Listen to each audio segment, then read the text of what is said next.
Bismillahirrahmanirrahim. Assalamualaikum warahmatullahi wabarakatuh. Selamat sore teman-teman. Kembali lagi di Pod Sedikit, podcast asik diskusi intelektual bersama saya Fadli Hasa. Nah, pada episode kali ini saya sangat merasa excited, penasaran sekali karena narasumber atau tamu kita pada sore hari ini itu dari salah satu dari 170 sekian kampus Muhammadiyah, salah satu kampus yang sangat unik dan sangat luar biasa sekali. Bersama kita di sini Bapak Dr. Bambang Rianta, STMT, selaku rektor dari Universitas Siber Muhammadiyah. Selamat datang Pak di studio kami. Selamat datang. Terima kasih, Mas. Gimana kabarnya Pak? Alhamdulillah. Sehat Pak ya. Baik. Nah, ini sebelum membahas tentang Universitas Cyber ini Pak, ini saya sudah sangat excited sekali dari tadi, dari semenjak mendengarkan materi penjelasan tentang profil dari Universitas Cyber ini. Sangat-sangat excited Pak, karena sedikit banyaknya saya backgroundnya juga teknik informatika dan sangat berhubungan dengan itu. Tapi sebelum kita masuk ke sana, mungkin kesan pertama Pak datang ke Papua mungkin atau datang ke Unamin gitu. Silakan Pak. Baik, terima kasih Mas. Yang pertama saya merasa bersyukur bisa pertama kali ke bumi Papua. Baru pertama kali Baru Pak? pertama kali. Oke.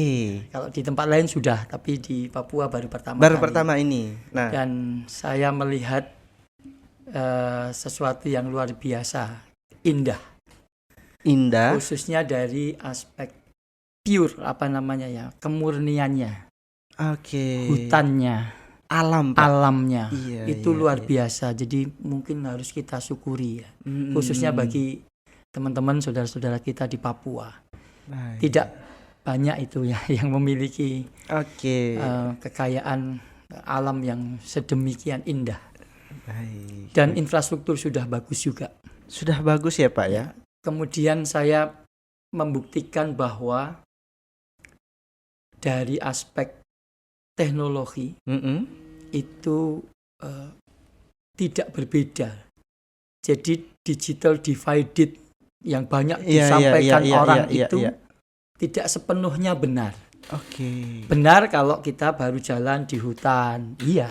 Tapi kalau sudah sampai kota, meskipun di Serui, saya sudah ke Serui, ke Bintuni, ke Biak, kemudian ke Manokwari, itu semuanya tidak ada persoalan dengan akses. Saya buktikan ketika mengakses kampus virtual Universitas Siber Muhammadiyah yang menggunakan headset, itu kan cukup berat sebenarnya. Ringan untuk ngaksesnya Pak ya? Untuk aksesnya kan cukup berat, tapi berhasil, selalu berhasil. Oke. Dan anak-anak di ujung, di Serui, di Bintuni itu ternyata mereka memiliki sama dengan anak-anak yang ada di sekitar kita di Patang Puluhan Wiro Brajan Jogja itu sama. Kemampuan mereka memahami teknologi itu sepertinya tidak ada beda ya. Jadi saya sedikit cerita ketika kemudian kita mencoba headset itu, ada sebagian anak-anak itu yang datang ke saya menunjukkan handphonenya, entah handphonenya atau handphone pengasuhnya. Tapi di situ sudah ada spasial. Kemudian anak-anak ini tanya, ini aksesnya gimana? Oh berarti sudah dengan jadi secepat logikanya sudah paham dia. Iya. Bahwa untuk mengakses kampus virtual itu perlu aplikasi spasial dan cara aksesnya itu harus ada cara-cara untuk bisa akses. Istilahnya itu adaptasinya cepat sekali sama, Pak. Ya. Jadi sama. Memang generasi baru kita itu kan memang ada teori generasi namanya. Iya. Ada generasi tradisionalis, generasi baby boomers, generasi X. Saya ini generasi X, generasi Z, Z Alpha. Kalau kita pindah jadi generasi lama dan baru, maka mereka ini kan generasi baru. Saya mungkin peralihan. Nah, generasi baru ini entah kenapa mereka itu memiliki kemampuan untuk menggunakan teknologi itu sangat cepat ya kemampuannya. Iya. Contoh anak saya sejak usia 5 tahun itu meskipun dilarang-larang pakai handphone, tetap saja dia punya kemampuan untuk menggunakannya. Setting Google Classroom, buat video untuk tugas, mengupload. Yang kadang orang tua-tua itu kesulitan. Iya, benar Pak, benar. Jadi memang ada beda itu ya anak-anak kita itu. Maka kemudian muncul persoalan karena pemimpin generasi, pemimpin organisasi saat ini kan banyaknya dari generasi yang lama, generasi kami lebih tua, lebih senior. Sementara yang dikelola anak-anak generasi baru. Ada gap di situ, Mas. Kadang-kadang jadi gap itu jadi macam-macam. Misalnya kalau dosen-dosen ngeluh, anak sekarang ini nggak tangguh, anak sekarang ini malas. Kan ada lazy generation kan. Tapi lucu kalau di Cybermu kebalik. Karena dosennya dosen muda-muda, mahasiswanya sudah senior-senior. Kebalik, jadi gantian. Jadi ada, ya itu yang harus kita jembatani supaya organisasi itu tetap harus berjalan. Maka perlu ada ditandem ya yang muda dan yang tua. Kolaborasi harus ada. Jangan kemudian kita juga ngkritisi yang tua terus, yang tua juga ngeluhkan yang muda terus. Itu harus siap. Kalau dalam organisasi kita harus bekerja sama, berkolaborasi.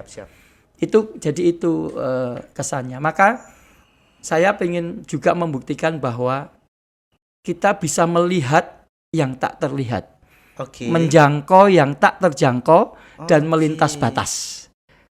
Itulah Cybermu. Cybermu beyond boundaries. Nah, yang saya tahu informasinya ini Pak, perjalanan ini itu istilahnya apa ya? Kalau saya lihat update dari Instagramnya Cybermu itu, perjalanan ini dimulai ke barat dulu Pak ya. Yang pada hari ini berada di Papua. Yang sebelumnya sudah, kalau mau dibilang keliling Indonesia Pak ya. Cybermu keliling Indonesia ya kalau mau dibilang Pak ya. Jadi itu ada dua Mas. Yang pertama Muhammadiyah itu kan kekuatannya di jaringan, di network. Kita mau kemana saja ketemu dengan Muhammadiyah. PDM kah? PWM. Mungkin cabang Muhammadiyah, mungkin ranting Muhammadiyah. Dan itu yang saya alami. Saya dari kemarin awalnya di Indonesia Barat, ke Lampung, Palembang, Musi Banyu Asin, kembali Palembang, kemudian ke Padang ke Kerinci balik Padang, kemudian dari Padang ke Riau, Pekanbaru, kemudian baru pulang. Sebelumnya Kalimantan, Banjarmasin. Kita selalu bertemu dengan saudara. Saudara seiman, saudara sepersyarikatan, benar. Saudara seamal usaha, pendidikan tinggi, tetapi juga dengan PDM dengan yang lain. Jadi sungguh menyenangkan Mas. Di Muhammadiyah itu menurut saya menyenangkan karena di mana-mana kita dijamu lah, kemudian kita sampai di sini juga diperebutkan. Saya jadi bingung. Pak ya. Saya ngikut saja pokoknya nanti. Saya khawatirnya nanti jadi salah satu kemudian jadi marah ke saya malah. Nah, jadi intinya adalah kita bertemu dengan saudara dan jaringan itu modal besarnya Muhammadiyah, maka harus kita kapitalisasi, harus kita kolaborasi itu harus menjadi jiwa kita. Jangan berpikir saingan. Kalau dulu ada kompetisi, ada namanya cooperation ya. Dan kolaborasi. Itu yang mestinya harus kita lakukan. Kita harus saling menutup, melengkapi. Dan alhamdulillah kita sudah bekerja sama dengan lebih dari 70 ya. Mitra ya. Ada PDM, ada Perguruan Tinggi Muhammadiyah dan Aisyah, ada swasta, ada. Jadi itu ke depan memang itu yang harus kita lakukan. Nggak bisa sendirian kita itu. Baik, Pak. Jadi itu, kemudian yang kedua karena memang Cybermu ini sifatnya limitless ya, dan memerlukan jaringan untuk bisa memberikan layanan yang lebih baik kepada mahasiswa di manapun berada, maka ya itu harus kami lakukan. Apalagi kalau beberapa itu sudah datang ke Sibermu, maka saya punya komitmen untuk balas kunjungan. Oh gitu. Iya. Jadi ini agendanya ini membangun relasi Pak ya? Iya, silaturahmi dan kolaborasi. Kolaborasi ke semua, kalau bisa ke semua daerah di Indonesia Pak? Iya. Dan salah satu agendanya berkunjung ke UNAMIN. Iya, betul. Oke. Nah, yang saya penasaran Pak, proses awal dari Cybermu itu berangkatnya dari apa ya? Kan otomatis permintaan dari masyarakat, mungkin banyak yang ingin kuliah tapi nggak tahu, sambil kerja, yang mewadahi teman-teman di luar sana yang kebutuhannya seperti ini. Nah, apakah itu yang menjadi awal mula dari berdirinya Cybermu ini atau seperti apa Pak? Cybermu ini didirikan atas inisiatif langsung Prof. Haidar Nasir, Pak Ketum. Beliau kan sosiolog. Beliau memahami betul tantangan ke depan. Dan ini bukan saat COVID. Sebelum COVID. Oke. Jadi memang untuk melihat kemungkinan perubahan, pergeseran orientasi pembelajaran generasi baru tadi. Oke. Jadi sebelum COVID sudah di launching akhir tahun 2019. Kemudian kita berproses 22 bulan, akhirnya dapat izin operasional 29 September 2021. Dan kita sekarang sudah berjalan 4 semester dan alhamdulillah ya mungkin karena bisa memenuhi kebutuhan tadi. Iya, kebutuhan yang sehingga cepat sekali tanggapannya dari masyarakat itu. Yang mendaftar sudah lebih dari hampir 4.000 ya, 3.900. Kemudian yang sudah betul-betul mendapatkan nomor mahasiswa sekitar 950 laporan terakhir, dan ini terus berjalan. Mohon izin Pak, dari 950 itu ada satu orang dari Sorong, teman saya, yang sambil kerja kemarin itu ngeluh ke saya, Pak, kamu punya rekomendasi nggak tempat kuliah yang saya bisa sambil kerja? Nah, adalah kampus yang dia sebut dan beberapa kampus. Saya langsung nggak mikir tempat lain. Coba cek Cybermu. Dan sekarang sudah semester 2 Pak. Alhamdulillah. Memang unik Pak. Ada bahkan yang sedang kuliah S3. Itu kuliah lagi S1 di Cybermu. Ada mantan rektor. Ada direktur rumah sakit yang juga akan bergabung ke Cybermu. Karena sebenarnya konsep ke depan itu kuliah itu memang dimudahkan ya. Kita Pak. Itu. Jadi mau belajar kok sulit-sulit kan enggak. Nah, dan itu tadi karena memang hampir tidak ada pilihan bagi saudara-saudara kita yang berada di remote, kemudian pada posisi bekerja. Kalau harus pindah pulau, itu betul. Juga agak susah dan seterusnya. Jauh. Jadi kita tadi saling melengkapi sebenarnya. Gitu. Dan nanti bisa juga bekerja sama untuk mengembangkan program PJJ bersama itu bisa. Gitu, dari semua kampus yang menjadi kerjasama dengan Cybermu itu Pak ya. Wah, luar biasa. Nah, satu hal yang saya penasaran sekali Pak tentang metaverse Pak.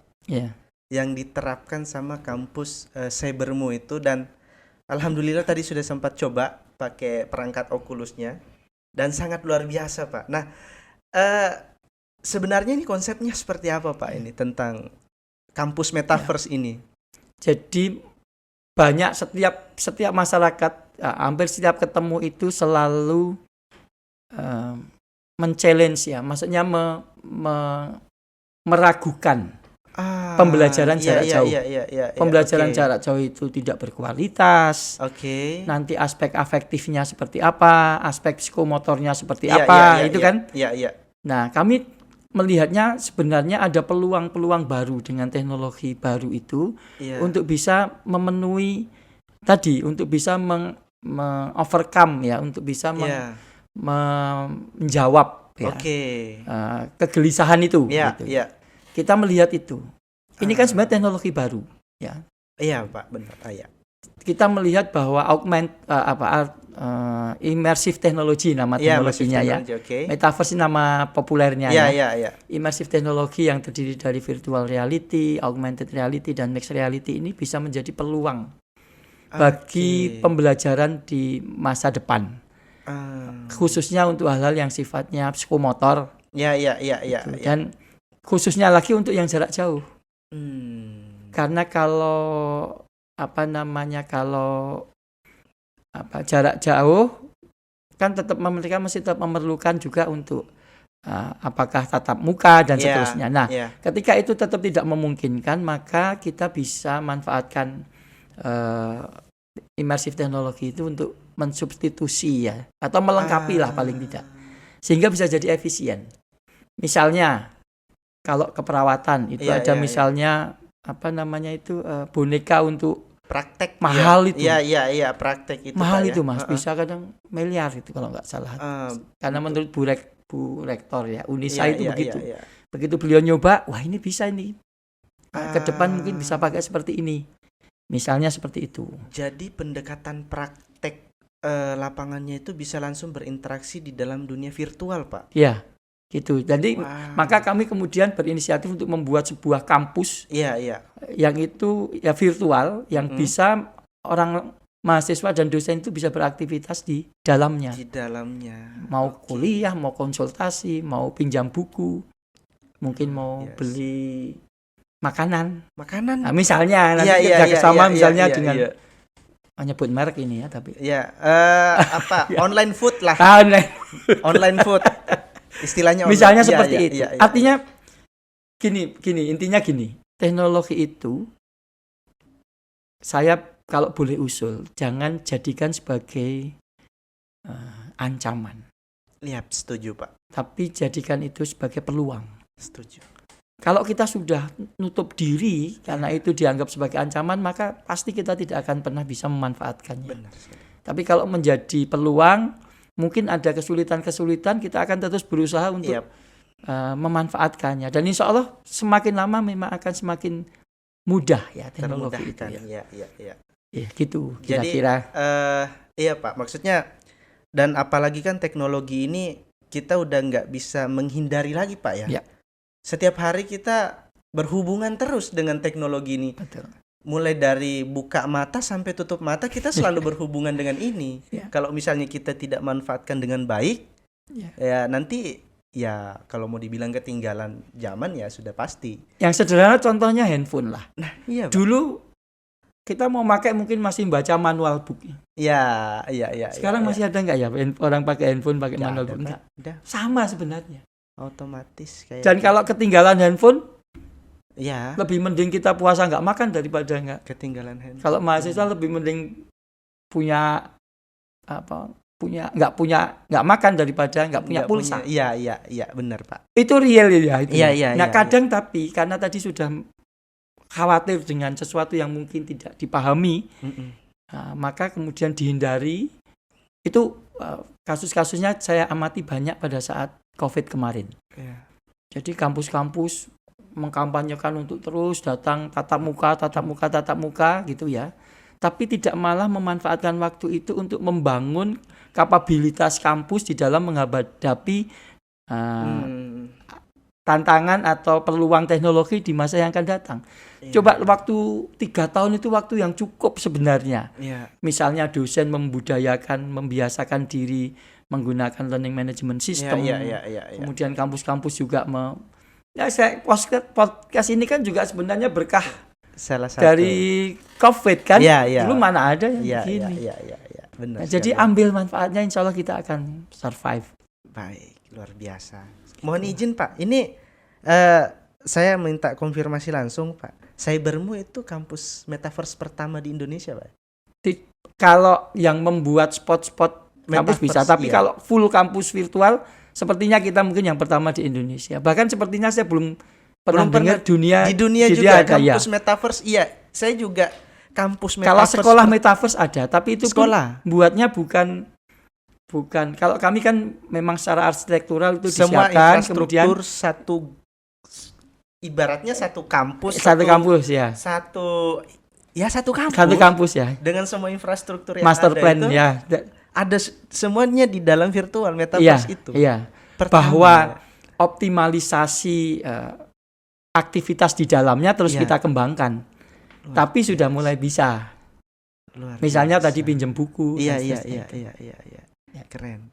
Kampus metaverse pertama di dunia, Pak, bisa Oh, nggak? iya, saya kira gitu. Luar biasa. Agak mikir juga mau klaim di dunia ya. Iya, Tapi iya, saya iya. memang belum Tapi pernah kayaknya mendengar. Setahu saya juga begitu, Pak. Iya. Sepertinya begitu. Iya. Mungkin terakhir, Pak.